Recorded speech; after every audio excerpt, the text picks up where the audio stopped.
Yo, what's up, everybody? It's Monday, which means it's motivation time. Me and this gentleman right here, we do this every Monday as often as we can, and it really is just our way of helping those of y'all who, just might need that little extra oomph to get your week started. This is how we get it started. So, my name is Amir Sealy, aka A-Rock Sealy on Instagram, and Amir Sealy on Facebook and Twitter. And the cat on the other side of me there, that is King Talent Harris, aka Just Talent. You know you dope when you only got one name.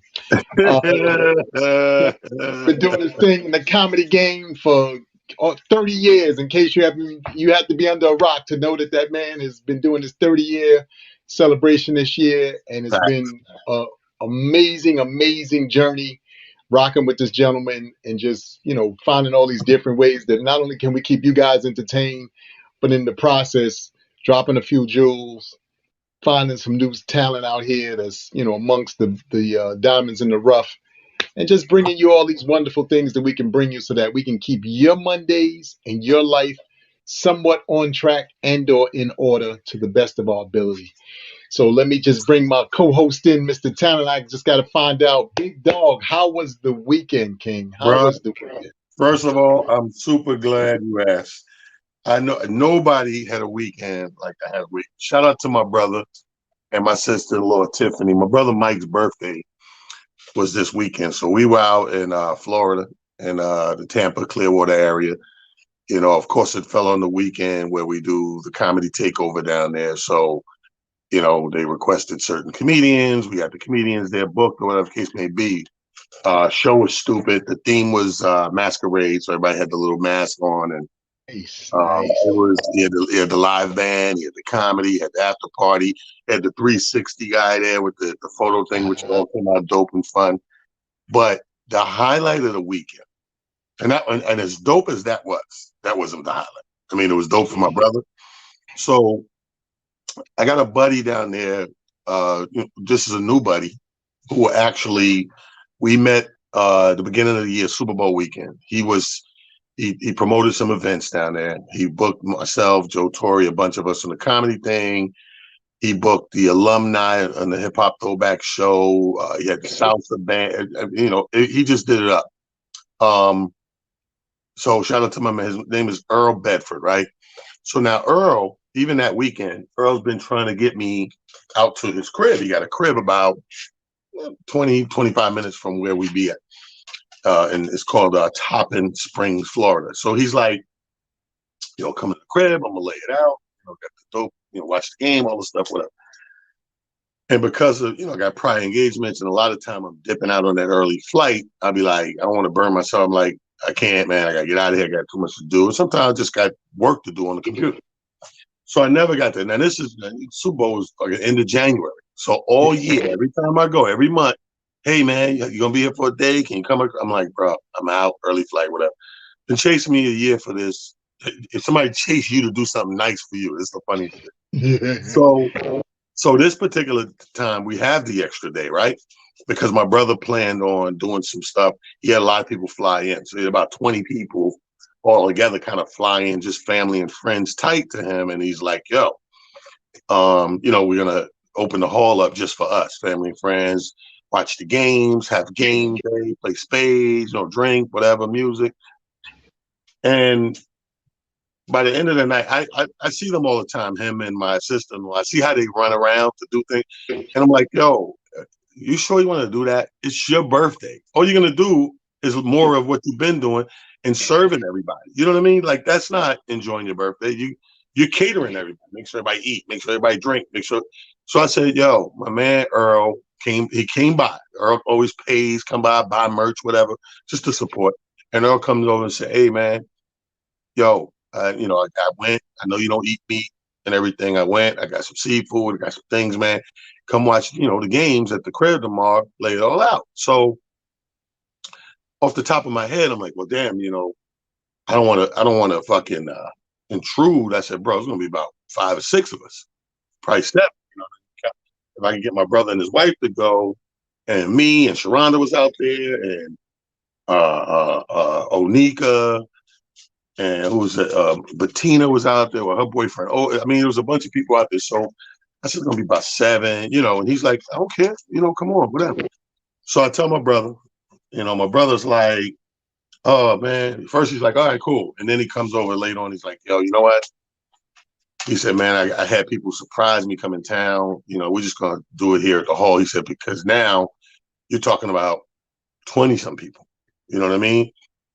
So when I wake up, now mind you, this is happening all 2 in the morning type. So I'm tired, we all drunk. So I don't get the call due till I wake up, which is like 11 something. I wake up, I see the text, yo, I'm out here finishing touches, blah, blah, blah. And I'm like, damn, I got to tell this dude I can't come. So I call him up, my half sleep ass, and I'm like, yo, bro, I'm so sorry, man. You ain't gonna believe it. I said, my brother want to do blah, blah, blah, oh, man. So I'm hearing it. He's telling me all the shit he already did. And he's prepared. I said, man, let me call you. So I called my brother, and I said, bro, and I said what I just said to you in the beginning. I said, bro, let's go out here to the, yeah, but there's a lot of us, and people didn't rent cars, and we only got 2 cars. I said, yo, it don't matter. It's a fucking Uber. It's 20 minutes away, 25 minutes. So I talk him into it. He's like, you know what? You're right. Let's just go. I'll give everybody the address. Because I told him, I said, dude, it's like 20 people. He's like, I don't care. He said, dude, my house is 75, like almost 8,000 square feet. He says, trust, you'll be fine, right? I'm like, all right. Bruh, best move I made in a long ass time. Who you fucking dog stepping on a tripod. Best thing I did in a long time, bro, because let me tell you something. Talk about mind blowing. Like everybody's minds get blown over different ways, different things. This dude blew my mind because now I knew he was, a veteran. I know he he served. I knew he had connections with all, major sports league like the NFL and everything. But I didn't know to what level. Amir, this brother. First of all, we get there. He takes us on a tour of the house. So let me take you on a tour of the house. So when I get to doing my thing, if I'm not around you, I know. And more importantly, I know where the bathroom is. I don't want nobody stressed out about it. So we go room to room. House is immaculate, beautiful little mini mansion, bro. And then after, then he's cooking up a storm. I'm talking lobster rolls, bro, like special wing. I mean, he got busy, and it really was just about 20 of us, right? So everybody's like comfortable. Some people sit by the pool. Some people are back smoking cigars. The fucking man cave alone, his little sports room man cave. This shit better than a lot of sports bars I've been to. I believe every room you go into outside of the main rooms, this is the sports room? Nah, this is the kids' room. This is the game room. They all look like that until you get to the fucking real man cave joint. It's like, yo, you got the pool table, you got the pinball machine, got a real bar. Not how we got little makeshift joints in the corner. So it's crazy.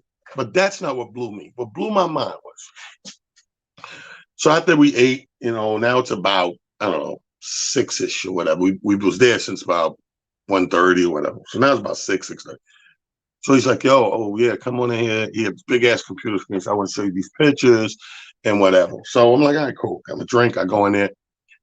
This dude, bro, and I can only tell you, Amir and Pete, because I said to myself, you ever meet somebody and learn, you hang out with somebody that when you tell the people, they ain't gonna fucking believe you, yeah. right?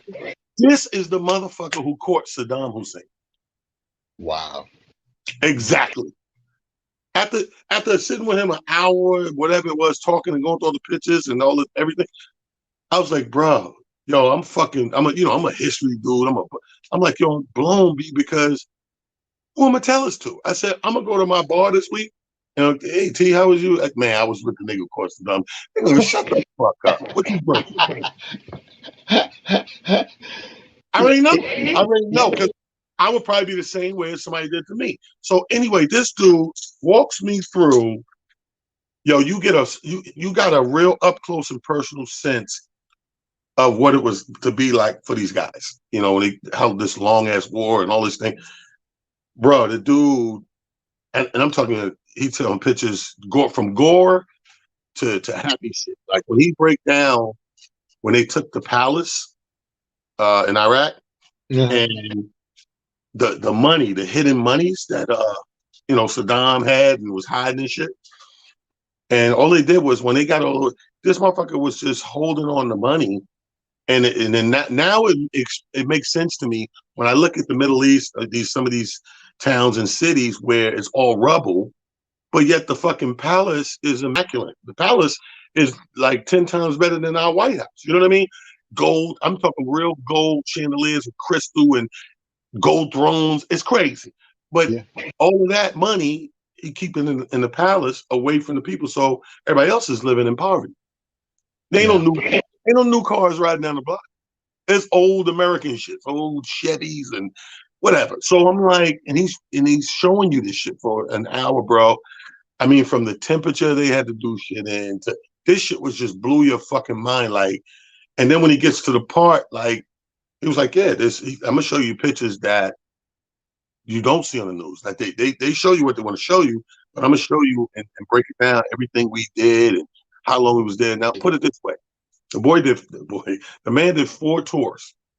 Mm. The man had over 20 surgeries from injuries and war wounds over these 4 tours. The man got shot dead center in the chest.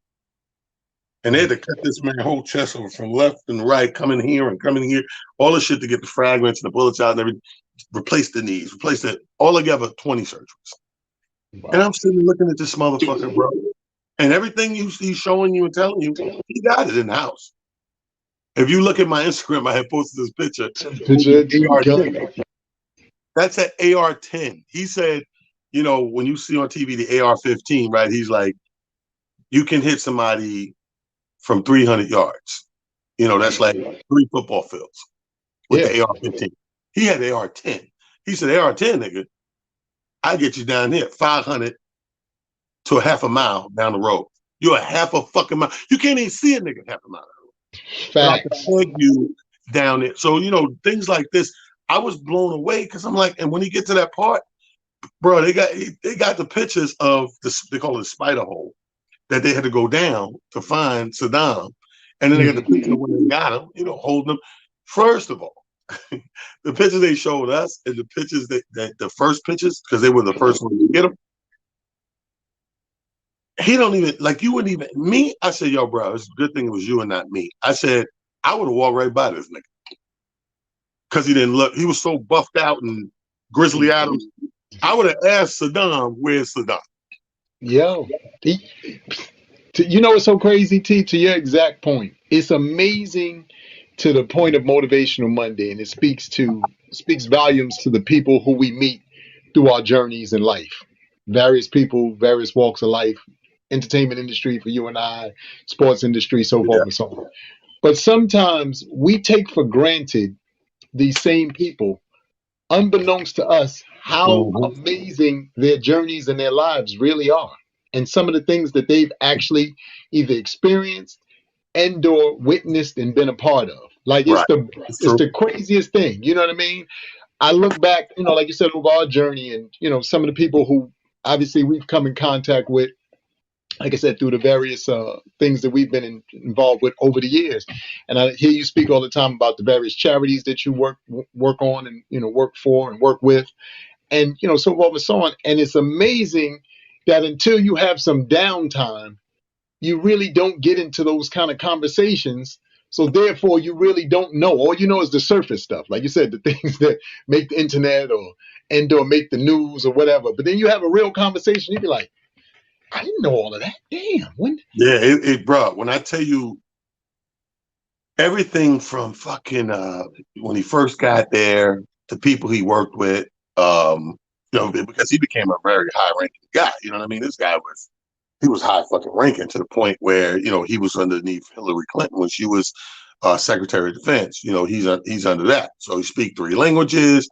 You know, so you know, he's showing you when he's dealing with the Russian ambassadors, the French ambassadors, the Koreans, like you're going through all of this shit. I mean, you're seeing what guns do to a body, shit that they won't, again, they don't show you everything, and some of it for different reasons. But when he show you, because him and his battalion or troop, whatever they call it, they're documenting this shit as they go. Some of it's obviously for the military, some of it's for their personal shit, mementos. And when you seeing what this shit does to a body, I mean, he could tell you what each one happened. This guy burned up and you can tell by the burn. He's showing you close up. You know, it hit from the left side.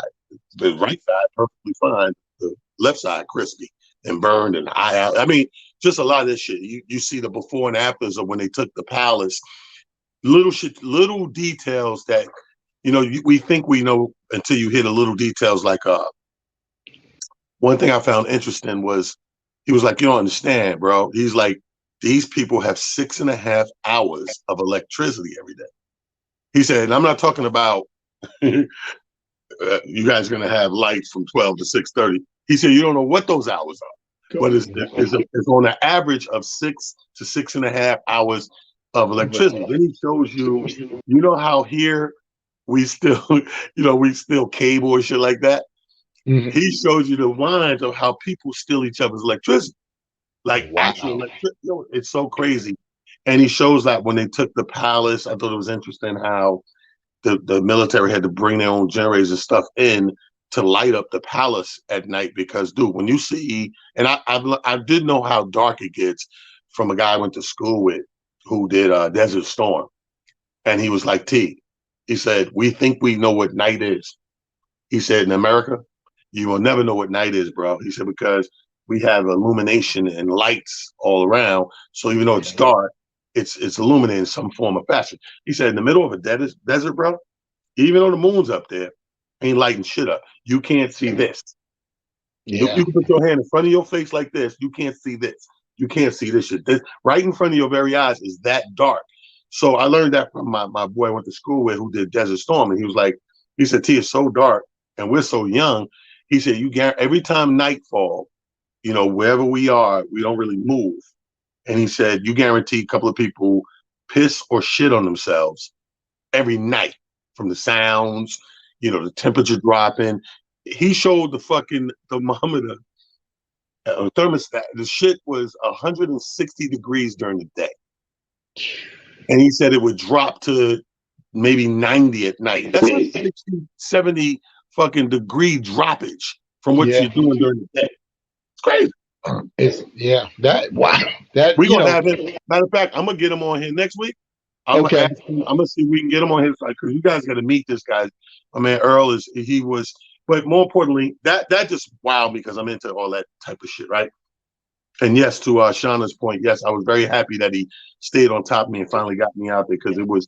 Now that's just that part. Now everybody in the house, it was about maybe 4 or 5 of us in the room going through this thing. Mm-hmm. Everybody else was doing different things. Game was on, several games, drinking, eating, laughing, smoking, whatever.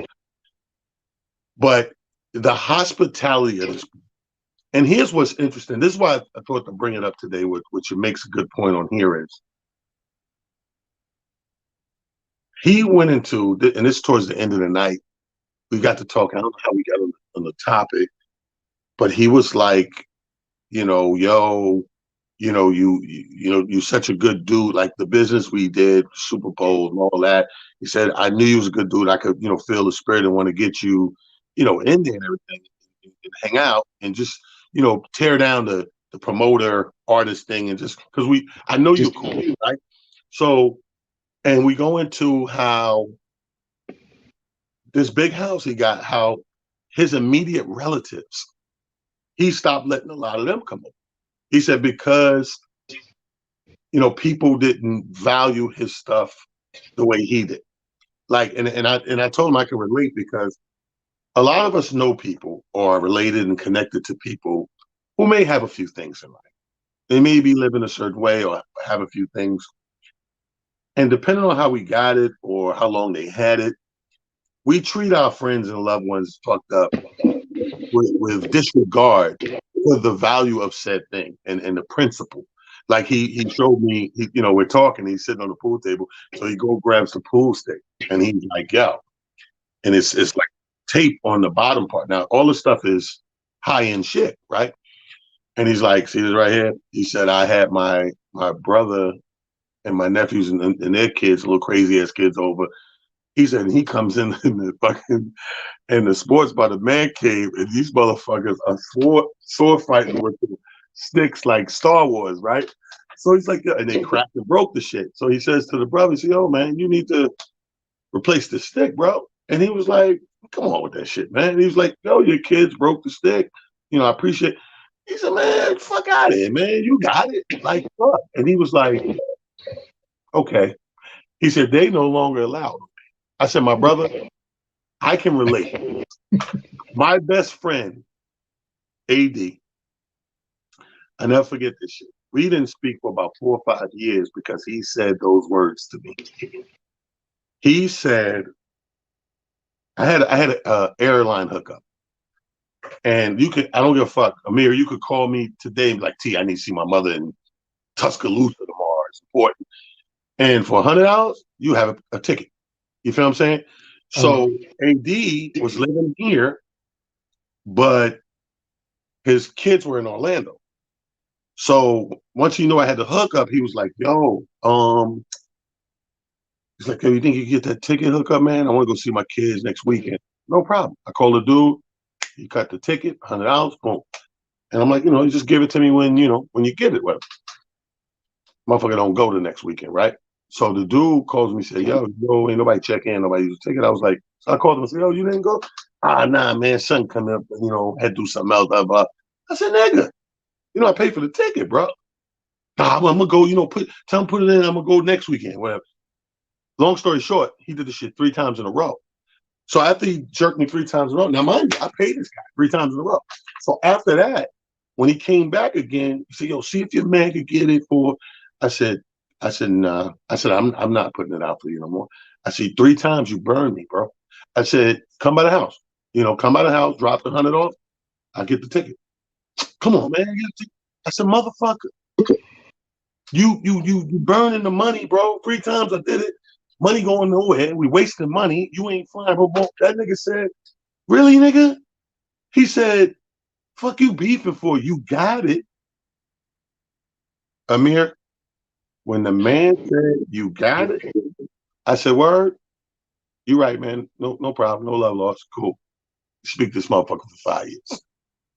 Because it's the principle. Yes. Yeah, I had it. I put it out for you because you're my friend. To make it convenient as possible for you with the the hopes and willing and knowing that, yeah, I'll give it to you when I see whatever. Cool. You're my friend, so I'm not pressed, but you can't be my friend to the extent where you just shitting on it and say something like, you got it? That is, what's so interesting about that? It's amazing how often people tend to look at other people's situations and think and or assume that they know what's going on with that person's situation. The crazy thing is 90% of the time, have it or not, it's about the principle first and foremost. And then secondly, it's about whether or not you are an honorable person and are strong enough to honor what you said you're going to do. Right. Look, when people extend themselves, it doesn't make a difference if it seems to be the biggest thing in the world or the smallest thing in the world. Is first and foremost, they extended themselves. Secondly, you are now asking somebody who is utilizing their connection Right. to make sure you are okay. And when you mess up my ability to be able to keep that connection going, possibly, Right. you have a problem behind that because that's not your job. If I mess it up, that's one thing. But because you asked me to help you, it's your job to then make sure that we actually keep this combination or this thing going as best we can. Because if we don't, like T said, I'm not mad at you. Just know you can't cross that Exactly. specific thing with me no more. I'm Yeah, not. I there's so don't. much wrong with that. There's so much wrong with that. We need to motivate ourselves to not just do unto others as we want them to do unto us, but when it's your people's, you would think you would go the extra minute or mile to make sure you help secure their reputation, their brand if they're into entertainment or whatever, but more importantly, their reputation and all these things, because that's your people's. Like a lot of shit I do because it's my people's. Like, how many events I may attend in a year that I wouldn't go to that shit. I'm going because so-and-so, it's their thing. They're trying to do something. They invited me, want me to support it. But like today, I just got a call today my boy out in Long Island, he's a cop, and he's tight with Eric Adams, the newly elected New York City mayor, and they're doing something for the people in shelters for Thanksgiving. And I get the call while I'm walking the dog. Yo, you think you come in and do a comedy show, man? We ain't got no whole bunch of money. Da, da, da, da. First of all, what's the day? What's the time? Let me check it. Give me 30 minutes to get back in the house. Check it. If I can, I will. And I am. It's not a thing I would wake up and just go do, but because of what it is and who called me about it, I'm going to represent and do the shit. We have to take more consideration of each other. And that's what, me bringing this whole thing up boils down to in a lump sum, is that we got to motivate ourselves to be the right people for our people. You know what I mean? You know how people always say, for the people, by the people. Yeah, okay, well, then live that likeness. Now, speaking of that, before we go and click into another gear, I know our guest's been waiting over about 6-7 minutes. So our good friend B-Love, Bernadette, is here. Now, you know her from LGL, Lost Girl show on Instagram, on IG Live, that she rocks that. I believe you're going to be a part of this Wednesday. Yes. Okay. Yes, sir. So she'll tell you more about that. But more importantly, on top of that, she's starting this week. I think it's going to be Facebook Live. I'm not sure. She'll tell us a new show on Thursday. And depending on the response, it's going to be a weekly show or a bi-weekly show. Please welcome to the show. You've seen her on here before. Give it up for my girl B-Love. Bernadette is in the building. Hey guys. Hold on, we can't Where's my see camera? Where's my camera? It's in your closet. No, I gotta check Jackie's closet. You using the old flip phone? You using that old flip phone? You funny. Turn the flip phone around. There we go. There we go. Really, Amir? I get beat up enough by talent, Amir. You're supposed to be like my protection. What's going on? I'm sorry. Now? My bad. My bad. First of all, Amir, 1 week off, and he don't know how to act. Let me say this, Amir. She was in Florida. With your daughter, right? Yeah. She was in Florida. With my family, yeah. Her fam was out there. She came out to my brother's birthday celebration in the house. B, first of all, thank you for jumping on. I know it was last minute, but when you started to tell me anyway about the shows, I stopped you and said, hold up, say that shit on the air because I want to hear it live and fresh and react to it in real time. Tell the people what you got going on. Okay, so first of all, as always, thank you so much, Kings. I appreciate your time and being able to just share. And all my queens, I see y'all out there. Hey, Adria, Miss Drew. Hey, everybody. So basically, this Thursday marks the 1-year anniversary of LGL Real Talk. Yeah, I know, right? And who knew a year ago that starting this little talk, I would be like on a live with Talent and Amir and, Sean Harvey and all these amazing people. And it's just so great. But when I think about what LGL is about, it's more than just that. We talk about everything on that show, as you guys well know. But when we think about what the show is about, it's about how a woman is coming into her own. And one of those things is relationships. And we talk about it all the time in so many different forums when it comes to relationships. So I wanted to have one talk specifically every week or possibly every other week. We'll see. With our brothers, with the Talents and the Amirs and the Sean Harveys of the world.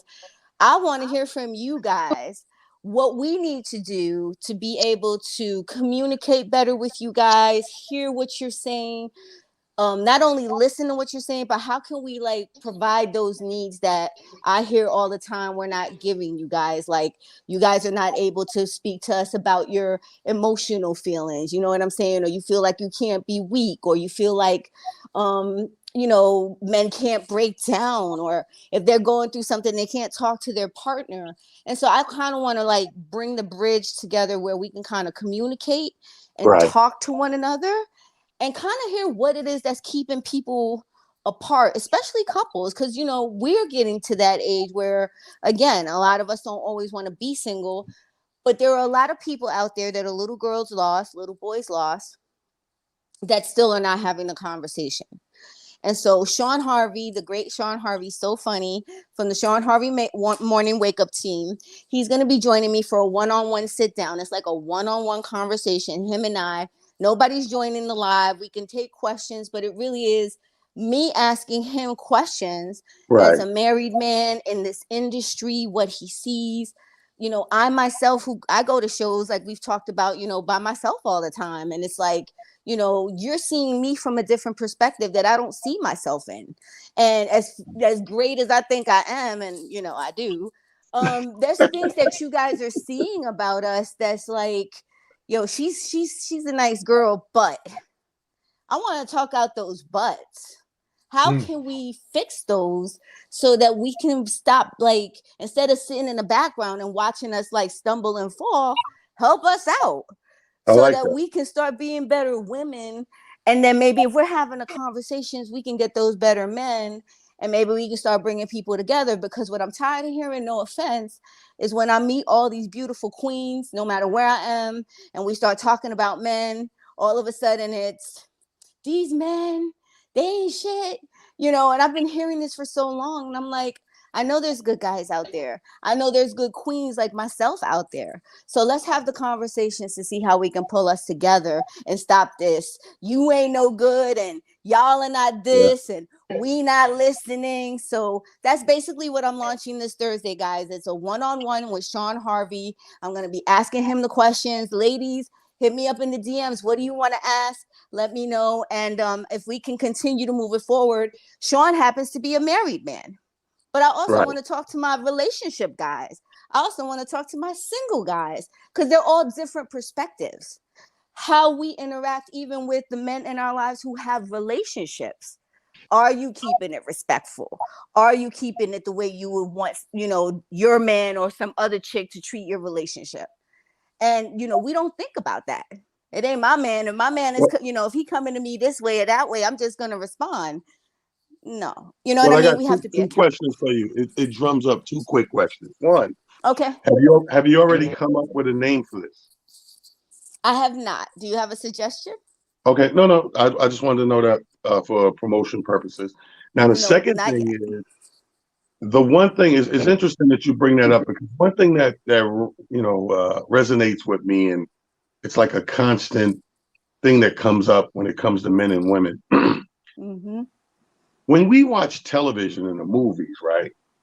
We see like a girl will start dating or get in a relationship with a guy or like a guy, whatever. And in the Right. movies on television, there's this exchange or relationship with her father Mm-hmm. that they sit down and talk about said potential relationship or said dating thing, blah blah blah. But Yep. what I don't recall in real life is seeing Mm-hmm. it play out in real life. Even personally, even my daughters, like, they talking to dudes. I always find out third hand. I always got to kind of like Bogart into the goddamn Right. conversation, and I'm Debo in the Ear motherfucker. hustling. Like, nobody Like ever what? comes to me like, Dad, can I talk to you for a minute? What's up? It's this guy. It don't happen like that. Not in real life. In real life, the Right. mother would text me, this bitch. And then I call, what the fuck going on? Like, which is, to me, toxic. Yeah. I It is. shouldn't, as your father, as a father, anybody's father, we shouldn't have to come in. Don't get me wrong. When I got to enforce shit, I love that. I'm good. But I shouldn't have to come in as the enforcer just to have a relationship conversation with my niece. Matter of fact, I talk about it with my nieces more than my daughters. I have a couple of nieces that, and I don't know, man. I think it's sort of like the parents, the good parent, the bad parent.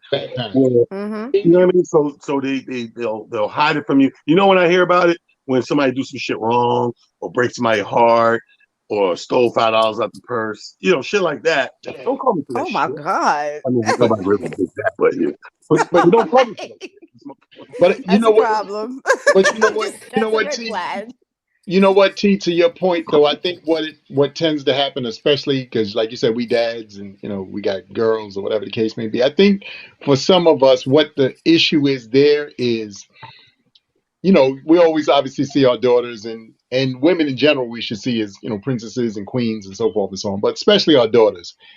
And we have a very short fuse that we tend to utilize when it comes to our daughters. I'm not saying that we don't do the same thing with our sons. I'm just saying with your daughters, it's just a very short fuse. Mm-hmm. So That's true. That's true. a wrong look, something said wrong, brings out the goons and the goblins in every situation. Like you immediately, you don't even go in there with let's talk this out. You go in there and like if like you said, you get through third party. He said something out of line.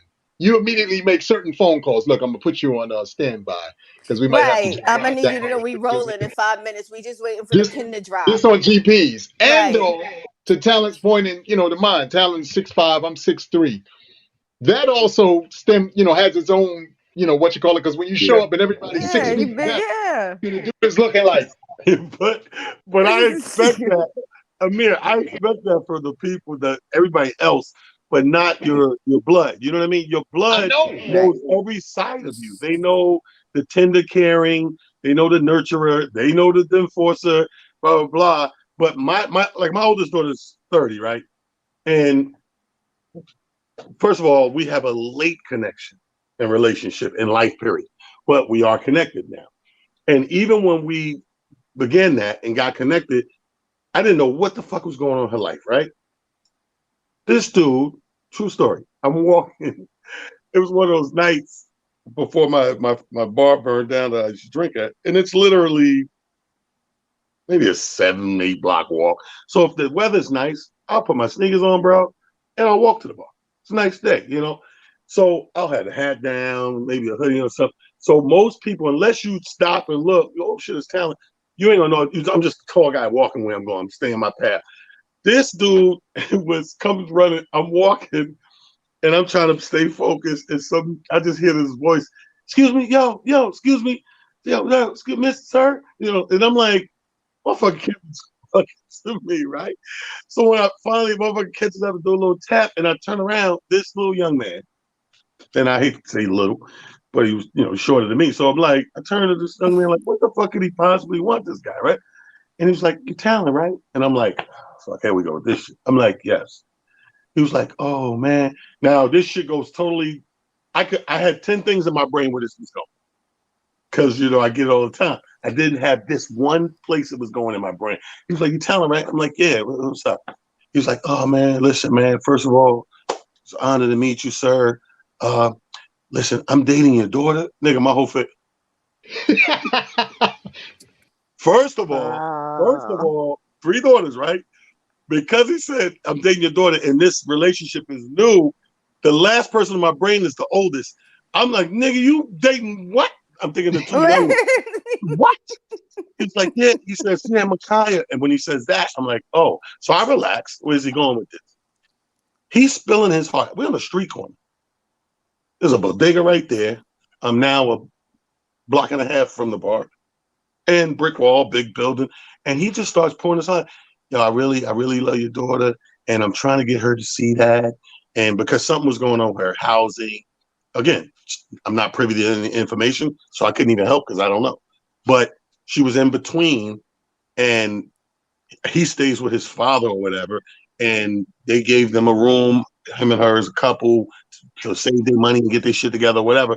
And he's telling me all this shit, dude, and I'm standing there like, and I so respected this motherfucker, right? I get to the bar after we exchange numbers and everything, and all night I'm in the bar.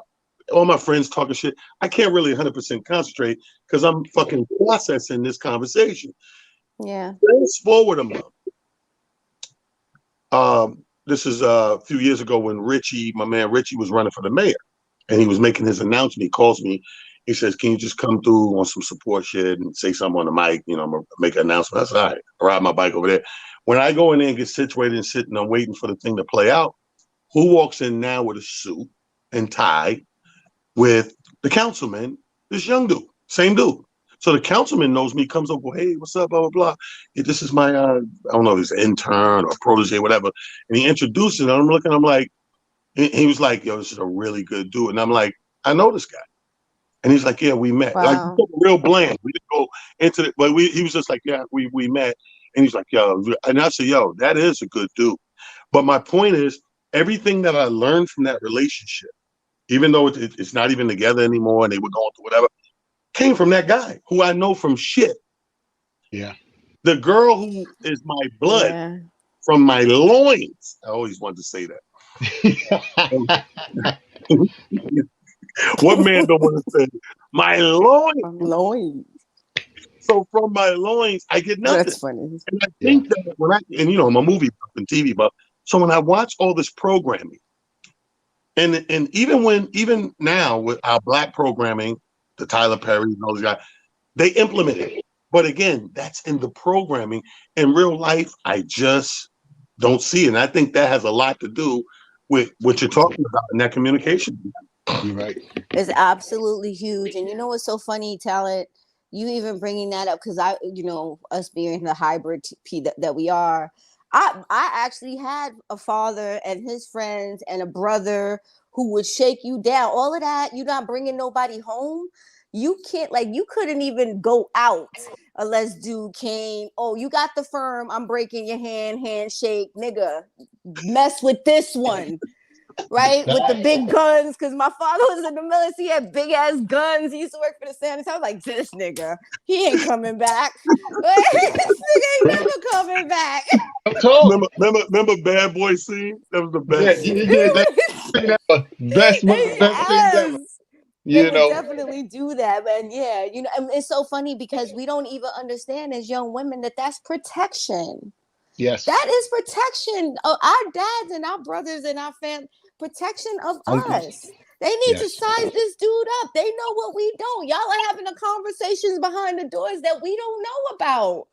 But see, that always been there, B. That's always been there. My problem, the missing link in the chain is your conversation with dad or uncle or brother, that behind closed door sidebar, so that the clarity comes in. Like for example, if my daughter, any one of them, if they come to me and have a conversation, and in their hearts are like, Dad, I have feelings for this guy, blah, blah.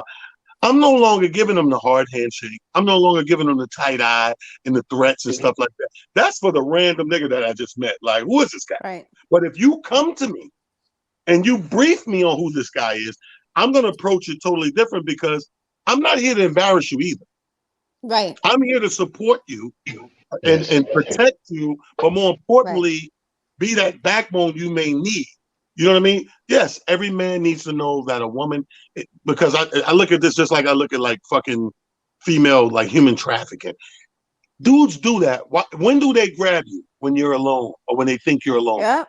Yeah. So we know as men in your life that we need to be a presence to the point of, yo, you got a fucking father, dog. Or she got a brother, yo. She got 5 brothers. But me, it was vice versa. I got 5 sisters that can fight. So it was same thing. Same damn thing. Don't think I ain't letting fuck somebody up, though. It was embarrassing. But you know what would have been more embarrassing? Me getting fucked up. Me getting fucked up. Exactly. That's real talk, though. Yes. That's real talk. And I think again, like I said, to your point, it's the broaching of that conversation. For guys, it's kind of tough sometimes to build that rapport with your daughter. Not all fathers, but for a lot of us, it's kind of hard to build that rapport, because for some of us, and if we being totally honest, we know how bad of monsters we were in these streets. So you in your mind, you're like, all right, I got to take this all in and try to be as honest with myself as I can possibly be. Right. I know when I look back over my life, I'm like, I was a little crazy. I did some things. You know what I mean? And you hate to think that karma's coming back in any way. I'm dead serious in any real bad way. But you like, look, you look at your track. You ever sit around and look at your track record? You be like, no.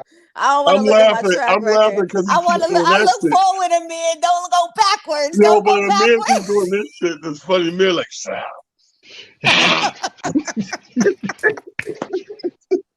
He done rubbed his hair off. He ain't even got to shave it off. He just rub it off every morning.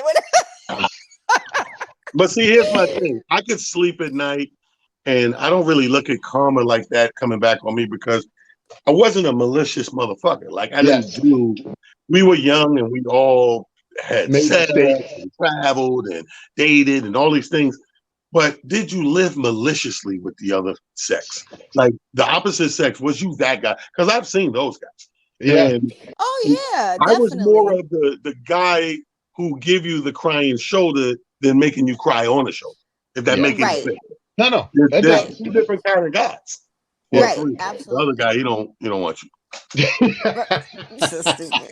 Is the guy that make you And cry. that's okay. Is the guy that give you the shoulder. And then it's kind of like, girl, That just don't want you, girl, at all. But girl, don't those worry shoes about are it. Fuck nice. him, boo. Fuck him. Fuck that nigga. Let's go get some sleep. Fuck Go that pick out an motherfucker. outfit, girl, and go to that club. What we doing? Classic. Shit, we gonna blow up IG with our angles, like Talib be saying, with our angles. Oh, they got mad angles up. Like, you know what's funny? We Listen. was in the club. Where was we? Buffalo Thursday. So after the show, me, Brian Hooks, Chris Thomas, Quincy's there. We want to get a picture. So I give my phone to the girl. I'm like, hey, lady, can you take this picture for me? She was like, yeah. This bitch drops down, like squat, like. And I'm like, Oh, what the fuck are wow. you doing down there? All of us, we were like, yo. You know, watch this, watch this. We're like, don't take no fucking picture from down there. Like, stand up. So she took one down there and took one straight up. I said, look at our shit and look at your shit.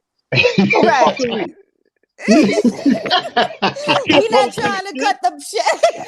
I can't post. Look, I can't post this shit. We look like inmates looking down. Fuck out of here. So, because women know they fucking angles, man. Anyway, Yes. tell us once again, Wednesday show, when, how to find it, and what you're going to do on Thursday so everybody can tune in. Thank you so much again. So so this Wednesday we're going to be we're doing a back-to-back this week, guys. LGL Real Talk is doing a show Wednesday. We're going to be chopping it up with Amir A. Roxilly. We're going to be talking about are you listening when it comes to romantic relationships. And then the next day we're going to follow it up on Thursday at 6:00. Wednesday 6:00. Thursday 6:00. Let's keep it simple on Instagram Live. LGL Real Talk. Sean Harvey and I are going to be having a sit down. You're not going to want to miss it, guys. This is going to be great because all I want to do is sit down and pick the brain of men like this, right? If we really want to be better women, then we have to start listening and we have to start paying attention to the things that are being said to us. You don't have to digest it all. Everything doesn't apply, but think about the things that when a man is saying something like, yeah, am I really like that? Does that apply to me? And what do you do about it? So I'm really excited. I'm really looking forward to it. And of course, I'm going to see you guys on it. So thank you so much again. We're going to be in the building for that one. I got to watch it because I might have to pop in. Fucking Sean be soft sometimes. Are you kidding me? Have you seen him going on Sunny J? He's like, yo, you walking down Resentment Avenue, making a left on Hater Boulevard. I'm like, leave that girl alone. That's Nigga ain't shit. Well, thank you, baby. I appreciate you. We're gonna be on here Wednesday, Thursday, 6:00. That's my girl, B Love, y'all. Thank you for popping in. Thanks, guys. Baby. Appreciate it. LBL Real Talk. That's what I'm talking about. So you're gonna be on there Wednesday. So I'm gonna try to catch some of that. And then Thursday, God willing, you know, we do what we gotta do. Now, on a quick other note, I told you about my weekend, and I'm a history buff and all that type of stuff. So Sharonda not only recommended, she sent me this new book that I'm about to read starting next week. Yeah, next week I got some time. I'm gonna open up a new book because I'm finishing up one book. Next week I'll start. It's called The Color of Law, right? Mm-hmm. It's called The Color of Law by Richard Rothstein, A Forgotten History of How Our Government Segregated America. Wow. Very, very interesting read, bro. I'm gonna tell you about it. And Amir, you know, I'll share my thoughts and let you know if this shit is off the. She already started. She said, forward alone blew her away. Like she said, so she know it was good. And I probably, you know, we probably were a bad influence over the rest of the weekend. She didn't get no reading done because we was in this man's house, bro, from 1 to I think we left at 9:30 or some shit like that. Like, but he was the host with the fucking most. And like I said, I've never seen it like that. You know, it's so crazy, and I wanted to touch on that. You know, to something that you said earlier, and especially Shanna then chimed in as well in the comments. Sometimes we don't realize, and this is a motivational train of thought. We don't realize that God, higher power, higher being, universe, whatever you look to for inspiration, sometimes is really trying to do everything it can, not only to inspire you, but to give you moments and things that you now put in your toolbox that are so powerful that, like you said, you really can't even explain it. Right. And I think that in this regard to what you guys experienced this weekend, I've been saying this, for a while. I know finally people are starting to travel again, which I think is absolutely amazing. And I don't care if you're traveling out of the country or you're traveling within the country, but don't sneeze at and or look down upon the opportunities to go places that you ordinarily wouldn't go. It's great to go to Miami. It's great to go to Atlanta. It's great to go to Florida and so forth and so on. But there are a ton of other places in this country and in this world that you may be invited to by chance, by happenstance, by family, by friends. Don't look down upon those opportunities to go, because it may turn out, just as Talent shared with us, to be one of the best moments of your life, because that's what it was supposed to be. And so often we turn away from that because resources aren't right. I'm not in a good headspace. Yeah. Numerous things come into play as to why we turn down opportunities. But as I'm getting older, the one thing that I realize is that's exactly what they are, the opportunities. Yeah. And because opportunities come along sometimes so far and few in between, sometimes you really got to take advantage of them, because they may be a once in a lifetime opportunity. And as Talent shared with us tonight with this gentleman, and like I said, hopefully he can have him back on next week. Oh, I'm gonna get him on. Hopefully next Monday work on Earl is.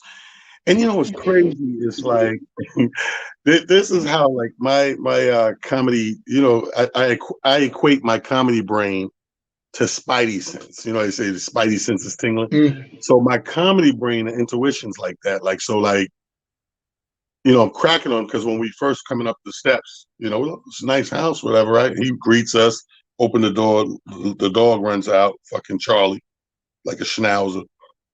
Charlie runs out, friendly ass dog. I'm like, oh shit, he got a dog. Right away, I'm homesick. So we walk and he comes out shorts, tank top, he's laughing. He's like, yeah, man, shit, man. Had these surgeries, had this knee replaced, this knee. Like he pointed out about 3-4 things real quick, right? So fast forward in the house fucking around, we get the tour of the house and everybody's like, oh, shit's nice, like shit. So I go, yeah, you too can live in a house like this with the minor cost of 20 surgeries, right? The nigga goes, how you know I had 20 surgeries? I said, fuck out of it. He said, no, I had 20. I said, you gotta be fucking kidding me. Like 20 was the number to make it funny to me. Like in my brain, it really was fucking 20. You know what I mean? But we get in there. Let me tell you something that was dope that outside of the military shit. So as soon as you come in the front room, it's like a living room space, but not, right? Minus like, fucking couches or whatever, but it's like the first room you come into. You got like an old refurbished, like he got his mom's original record player, right? He had it cleaned up and whatever, and we talking and so I'm like, wow. So on the wall, because he had so much wall space, he didn't want to leave it bare and blank, nor did he want to hang a bunch of art and pictures. You know what I mean? There's a lot of space. I'm talking high ceilings. This motherfucker had somebody come in there and paint a real tree on the wall. You know how you do a family tree? Paint a real tree on the wall. And there's real pictures of the family members from the branches going up the wall. And at the top, the last thing is the dog. It's like it's the dopest shit. And then everybody's like, wow. He's like, oh, I'm gonna show you guys. The guy had to do more work. We got so many walls. So he's showing us all this work. I'm talking about he's painting fucking forest trees with real birds kind of coming off the wall. And it was just like, so after about 3 or 4 of these walls, I'm like, bro, I already know this shit. You know how much this must cost? Looking at the artwork, I said, I don't know how much you paid for it, bro, but I'm not doing that. By the time he finished and he put his hand out for some money, I'm gonna tell a young man, you have a room in this house now. Facts. We're not paying you. You now live here. You're good. It's taking. I mean, that's how much work it was. But this guy's place, and I mean, when you couple that with he's an actual chef. It's another thing he has under his belt. He's fucking real chef. So when he just loved to entertain and cook for the people. So he's cooking for the people. He's showing the stuff. And I think the funniest fucking thing of the night is why when we go into that office, the screen was like 35-inch screen. That was the monitor, the computer monitor, that's about 35, 40, a big motherfucker. So we looking at these pictures in real time, right? Real size. Yeah. So the funniest shit, it's 2 girls in there and 3 guys, 5 of us. And we're watching and he's sitting down clicking and clicking and clicking. And like 20 minutes in, the one girl keeps saying, yeah, but where the chicks at? Where the women at in the military? You know, there's some bullshit. See, this is what I'm talking about, blah, blah, blah. Why ain't no women every time he show operation, why ain't no women right there? Like, why? And he keeps trying to explain. He said, listen, it's not that the women ain't there. They doing certain things.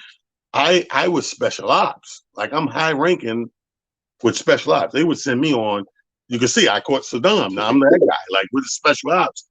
And she was like, and I'm in the back, and I'm like, after all that why and who and what, I said, bitch, that's why. You'll never get nothing done. The last thing we need to be in the room is planning some serious shit, and you over here all these fucking questions. Motherfucker, back down. Hey, you come with scented candles and potpourri. I just want to get the ambiance right. Bitch. We got work to do. Get out of here. Go sit down somewhere. But that was the funniest thing of the whole thing. But I mean, no, it was very lifting, and me being like, you know, I stay on top of that type of stuff. So while he's talking about stuff, it's connecting with some things I already know that we're telling the other guys and girls in the room, like, this is why they did boom, boom, boom. You know what I mean? Like, a lot of people don't even understand it. This one thing I thought was very interesting is when we, you know, that long war we just got out of, when we started having them motherfuckers and took them to Guantanamo Bay. Now, first of all, most Americans didn't even know we owned the property over there, the land over there. We got the land, you know, in some deal in treaty or whatever, but we didn't use it. It was sitting there on the other side of Cuba, just sitting there. So when this shit happened, we need somewhere to put these people, right? Quote unquote prisoners at the time. So they said, okay, let's use Guantanamo Bay. We got that space. Let's do what we got to do. So the first thing they did when they started bringing them in there, remember the orange suits they had them in, like jail, whatever? Every news clipping kept saying prisoner. And right away, they knew they fucked up. Because when you use the word prisoner, prisoners have rights. So immediately they change. You've seen the word change from prisoners to detainees. Yeah. Because if I call them prisoners, you have rights. The motherfucker could be a suicide bomber. He get to go to court. You know, you got to prove it, blah, blah, blah.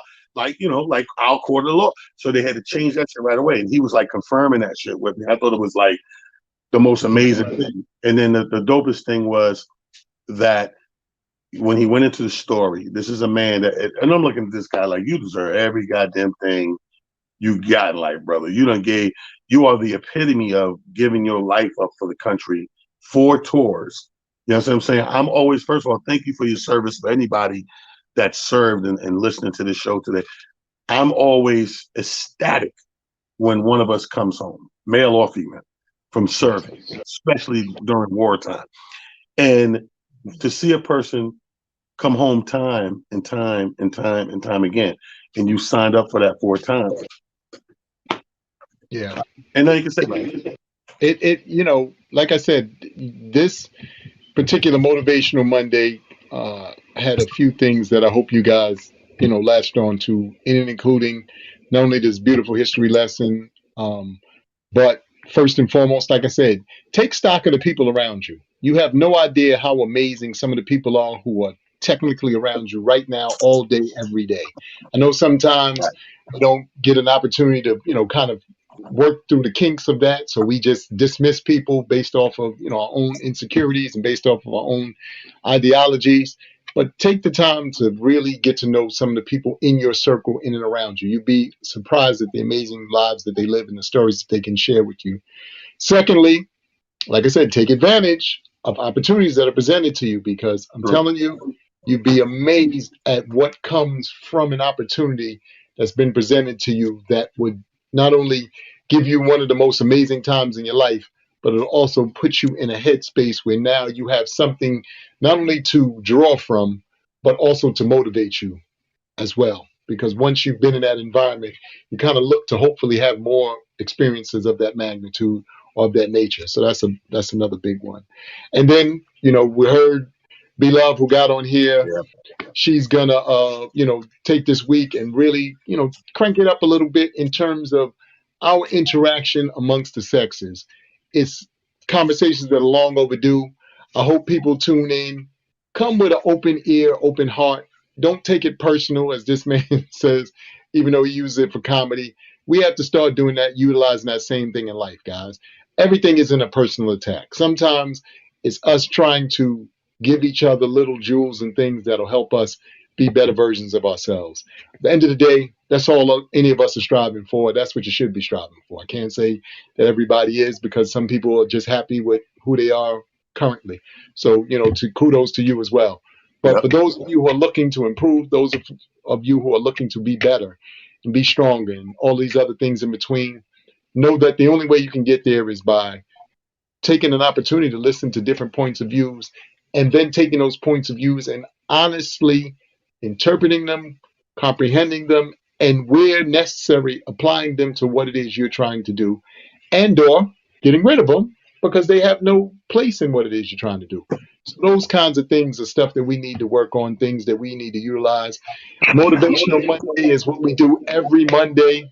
I told y'all, I love doing this. This is, for me, this is motivating for me. Believe it or not, this is how I kick off my week.